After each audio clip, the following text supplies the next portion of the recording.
Hopefully everybody's gotten a chance this year to do a bonfire. If not, there's still time before winter, right? Hope so. If you've had the experience with restarting bonfires, especially like with camping, if you do like a morning meal on the fire and then put it out in the evening, start it back up, or in the morning after a fire, you can start that flame again using the hot embers hidden beneath the ashes.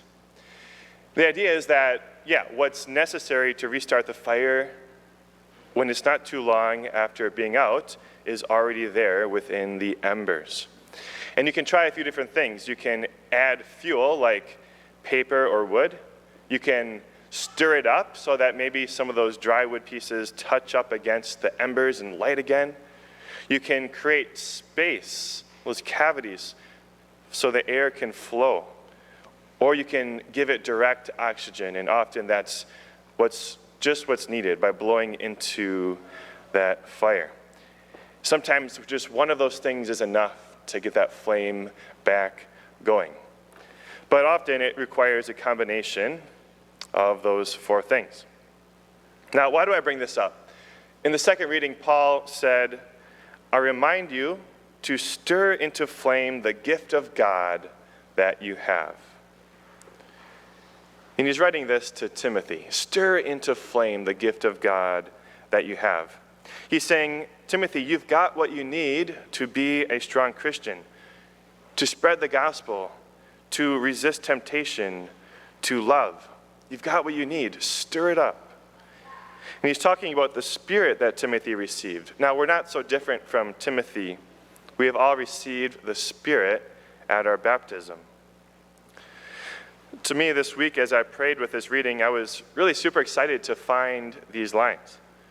And the next thing Paul said was what really impressed me. He says, you have not been given a spirit of cowardice, but of power, love, and self-control. What we need in order to live in the power of God, we have. What we need in order to love, we have. What we need in order to live that life of virtue, of self-control, of avoiding temptation, we have. We have that Spirit, that flame of love. Yet the question is, how is that flame doing? St. Paul said to the Thessalonians elsewhere, he said, quench not the Spirit. So he's alluding to the idea that, it's possible for that flame to be quenched. There are all sorts of things and activities and people who will gladly help us quench the flame. Maybe there are times in your life, or even now, when the flame was quenched, or maybe that fire has dwindled, or at one point did. Do you desire to have that flame burning more brightly? May God give us that desire like the disciples in the gospel to say, Lord, increase our faith. There is so much at our disposal. God has given us so many means of his grace to stir that ember within our hearts. Just think about that process of restarting the fire, okay? So think about restarting the fire needs fuel. For the flame of faith, one of the most effective fuels is spiritual reading. And by spiritual reading, I'm referring to a prayerful reading of the writings of the saints, or books that saints wrote. Reading even one book can make an immense difference. One of the best books that the church has at her disposal is the autobiography of Saint Therese of Lisieux. Now, her feast day was yesterday, so that's why I'm bringing her up. But really, it's one of the best things we have. It's called The Story of a Soul. And Saint Therese's favorite book for spiritual reading was The Imitation of Christ, another classic at our disposal. So, add fuel with that spiritual reading. Next, to restart the fire, you can stir it up. In the spiritual sense, this means putting ourselves next to others who are, in that sense, on fire. When we are near others who are close to God, we will catch on. When we are near others who are cold, we probably won't catch that flame, right? Options are many, such as small groups at the parish, faith formation, finding a prayer partner, praying the rosary in a group. But above all, the most important is committing to always gathering with the Christian community at Mass every given Sunday.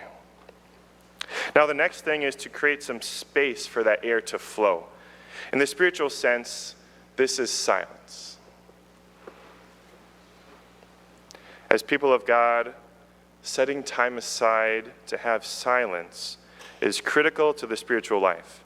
It's within silence that God speaks and draws us closer to him. It's very easy for our days to be filled with noise, right? Constantly looking at the screens, right? Having the news on in the background, always needing the music to be playing. Yet for that flame to be stirred up, the Spirit needs space to breathe. Or else, even if it does start up, it will quickly suffocate again. And lastly, that direct dose of oxygen, right? That breath right into the ember. In the spiritual life, this is the sacrament of reconciliation. It's very, very possible for that flame of love to become suffocated. Mortal sin destroys that flame of love, which is that vital principle of charity within us. Venial sin weakens that flame of love. In reconciliation, God breathes new life into that flame. Beautiful thing. Brothers and sisters, this is good news. We have what we need to live the Christian life to the fullness. That ember we have received, perhaps all it needs is to be stirred into flame.